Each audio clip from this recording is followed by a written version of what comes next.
নবাবগঞ্জ থেকে আফাজ মাস্টার ভাই আসছেন।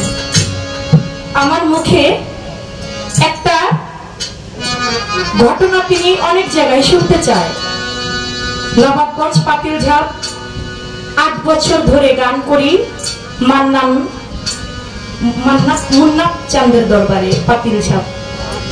তো সেখান থেকে এই ঘটনাটা শুনতে চায়। আজকেও বলতেছেন বোন অনেক দূর থেকে আসছি, তুমি খাজা বাবা কুতুবউদ্দিনের ঘটনাটা আমাদেরকে একটু শোনাইবা। যেহেতু গুরু ভক্তের ঘটনা, আজকে গুরু শিষ্য পাড়া যেহেতু শুনতে চাই তোমার কাছে।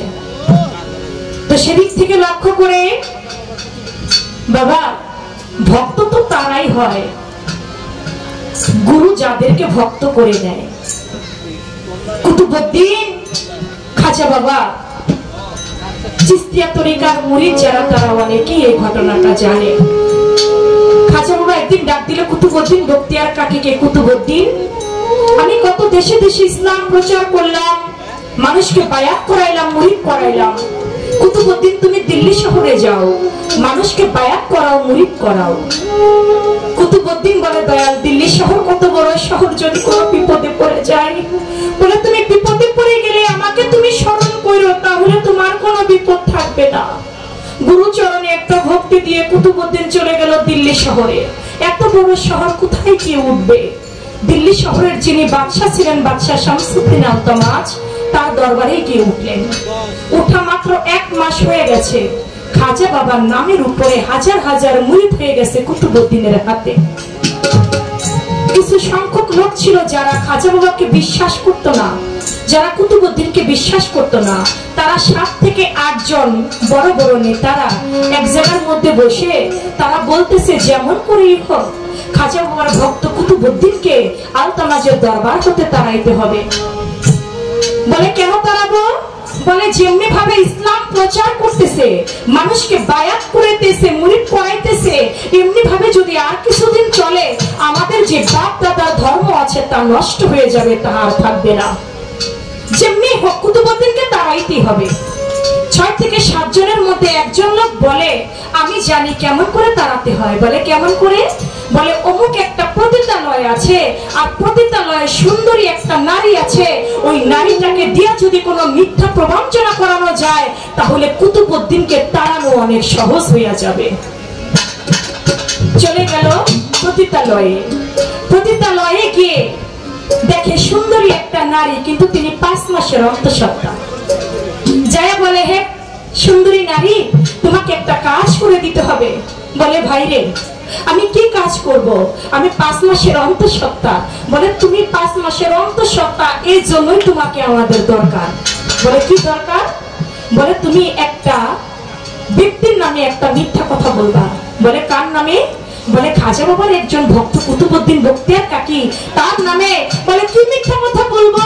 বলে বলবে তোমার সাথে ভালোবাসার সম্পর্ক করে তোমার গর্ভের মধ্যে একটা সন্তান ধারণ করছে, এই সন্তান এখন কুতুবউদ্দিন স্বীকার করে না। বলে এই বিচারটা আমি কোথায় গিয়ে দিব? বলে বাদশাহ আলতামাজের দরবারে দিবে। এমন তো অবস্থায় বাজে নামা, বিচারের কাজ শুরু হইয়া গেছে। ওই মহিলা দৌড়াইয়া বাদশাহ আলতামাজের দরবারেতে গেছে। যাইয়া বলে বাদশাহ নন্দন, আমি আপনাকে জানাই, আজকে সমস্ত মানুষের বিচার পরে হবে বাদশাহ। আমি অবলা নারী, আমার বিচার চাই। বাদশাহ ছিলেন ন্যায়পরায়ণ বাদশাহ, মায়েদের খুব ভালোবাসতো। বলে বলো মা, তুমি কি বিচার নিয়ে এসেছো? বলে বাদশাহ রে, তুমি আমার দিকে লক্ষ্য করে তাকিয়ে দেখো, আমার সাথে একজন লোক ভালোবাসার সম্পর্ক করে আমার গর্ভের মধ্যে একটা সন্তান ধারণ করছে।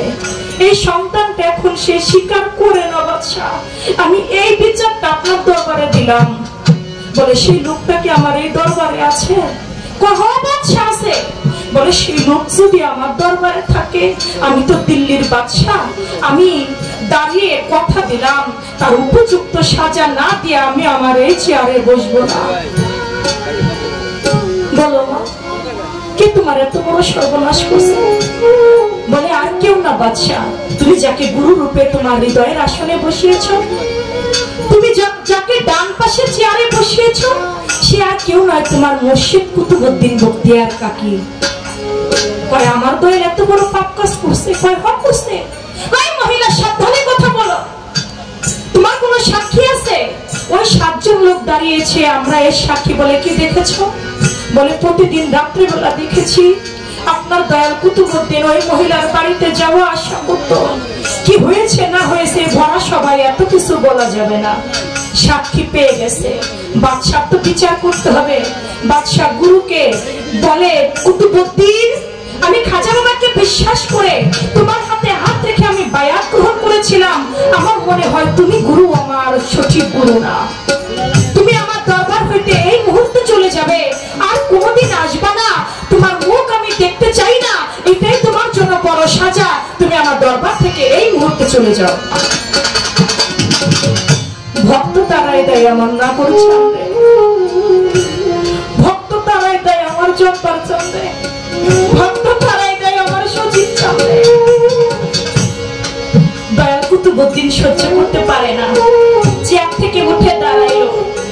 দাঁড়াই আস্তে আস্তে করে সামনের দিকে, বাবার পা চলে না, মাটির মধ্যে বৈশা কুতুবউদ্দিনের দিকে তাকাইয়া কয় কুতুবউদ্দিন, আলতামাজের দিকে তাকায়, কয় আলতামাজ তুই না দিল্লির একজন বাদশা, আজকে 7 জন লোক সাক্ষী দ্বারা আমি আর তোর গুরু, আমাকে তুই বিশ্বাস করলি না, আমার তুই দরবার থেকে তারাই দিতাছিস। বাদশা এত বড় পাপ কাজ আমি করছি কিনা আমারও তো একটা সাক্ষী থাকতে পারে রে বাদশা। তুই তো আমার কাছে আমার একটা সাক্ষী চাইলি না।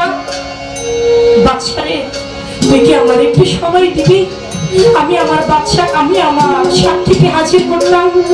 কুতুবউদ্দিনের কথা শুনে আলতামাজ বলে ঠিক আছে, তুমি তোমার সাক্ষীকে হাজির করো। বিপদে পড়ে নিদানে পড়ে ডাকে আমার খাজা বাবাকে।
দয়াল তুই আমারে যদি খাজা বাবা না পাঠাইতো কুতুবউদ্দিনকে, তাহলে এই কলঙ্ক তার নামে হইতো। তাই বলল দয়াল ঘরের বাহির করলি তুই আমারে। যখন খাজা বাবা কেমনি করে ডাকে, আজমির শরীফে খাজা বাবা একটা হুজরাখানার মধ্যে বসা, হঠাৎ করে খাজা বাবা তার ভক্তদেরকে বলতেছে, ভক্তরা রে, আমার মন বলতেছে আমার কুতুবউদ্দিন আমাকে ডাকে, আমি তোমাদের মাঝে এখন আর থাকতে পারবো না। দিল্লি শহর থেকে আজমির শরীফ প্রায় 550-600 কিলোমিটারের পর আমার খাজা বাবা এক চোখের পলকে বাচ্চা আলতামাজের দরবারে পৌঁছে গেল। বললি আল্লাহরা পারে না এমন কোনো কিছু না। এজন্য বলছিলাম আমার গুরু সব জানে। গুরু যিনি তিনি তো সবই জানে। আমি ব্যক্তি কাজল দেওয়ানের কথা বলি নাই, আমি আমার গুরুর কথাই বলেছি। আমার গুরু সব জানে। এটা যদি আমার মধ্যে বিশ্বাস না থাকে, আমি তো ভক্তই হইতে পারবো না। তাই বললাম, চোখের পলকের মধ্যে আলতামাজের দরবারে চলে আসলো। এসে দেখে কুতুবউদ্দিন মাটির মধ্যে বসা। কয় বাবা, আমার মন বলতেছিল তুমি আমি খাজা বাবা বলে তুমি আমাকে ডাকছো। বাজান এই দরবারে এত লোক কেন? তুমি মাটিতে বসা, তোমার চোখের মধ্যে পানি, কি হয়েছে তোমার? গুরুকে দেখলে তো ভক্তের জ্বালা এমনি বেড়ে যায়। বলে বাজান, আজ তুমি ছাড়া আমার বড় সাক্ষী নাই। তুমি নিদানের কান্ডারি, তুমি বহুপারের কান্ডারি, তুমি পরপারের কান্ডারি। দয়াল, ছোটবেলায় বাবাকে হারিয়েছি, জন্মের পরে মাকে হারিয়েছি, জীবন যৌবন সব খাজা বাবা তোমারে সইবা দিছি। তুমি ছাড়া বড় সাক্ষী কেউ নাই। ও খাজা বাবা, তুমি যদি সত্যি আল্লাহর ওলি হও, তাহলে তুমি বলবে ওই মহিলার গর্ভে যে সন্তানটি আছে, ওই সন্তানটা কার, আমার নাকি অন্য কারো? আমার খাজা বাবা বলে সাক্ষী কারা? 7 জন লোক দাঁড়িয়েছে, আমরা এই সাক্ষী বলে, এই সাক্ষী আমি মানি না। সাক্ষী মানি, গর্ভের মধ্যে যে সন্তানটি আছে ওই সন্তানের সাক্ষী খাজা বাবা মানে। খাজা বাবা তার শাহাদাত আঙ্গুল ইশারা করে বলতেছে, হে গর্ভের সন্তান, তুমি বলো তোমার পিতাকে। গর্ভের সন্তান খাজা বাবাকে একটা সালাম দিয়ে বলতেছে, খাজা বাবা, আমার যিনি পিতা আপনার কুতুবউদ্দিন না, আপনার কুতুবউদ্দিন নির্দোষ। আমার পিতা যেই 6 জন লোক সাক্ষী দিচ্ছে, এই 6 জনের মধ্যে একজন মাংসের দোকানদার। তিনি আমার সর্বনাশ করেছে, তিনি আমার বাবা, আপনার কুতুবউদ্দিন না। আপনার কুতুবউদ্দিনকে কেবলমাত্র তাড়াইবার জন্য, কলঙ্ক দেওয়ার জন্য ওরা একটা ব্যবস্থা করেছে। দয়াল গো, যদি ওই রকম কোনো বিপদে আমিও পড়ে যাই, আমি কাজল দেওয়ার রূপে না, আমি মানি আমার গুরু শ্রেষ্ঠ গুরু। সেদিন কি খাজা বাবার মতো এসে আমাকে উদ্ধার করবেন, নাকি আপনি কাজল দেওয়ান হয়ে আমাকে ডুবাই মারবেন? সেদিন আপনি আমাকে কি করবেন যদি এমন মহা বিপদে আমিও পড়ে যাই? সেদিন আপনি আমাকে রক্ষা করবেন নাকি আপনি আমাকে ডুবাই মারবেন?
Shiva নাই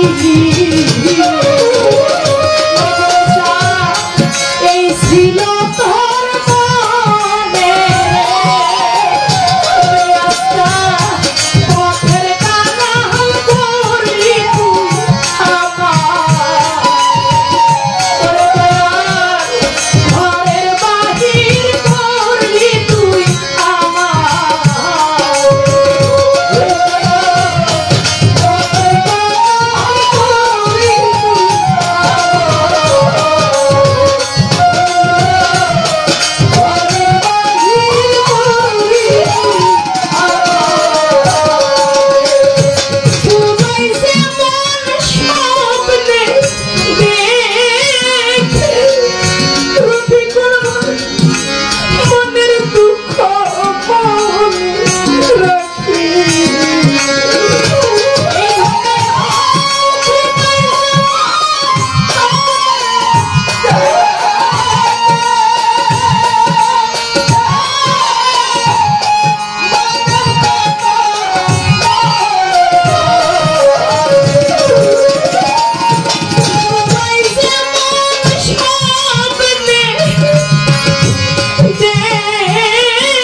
কি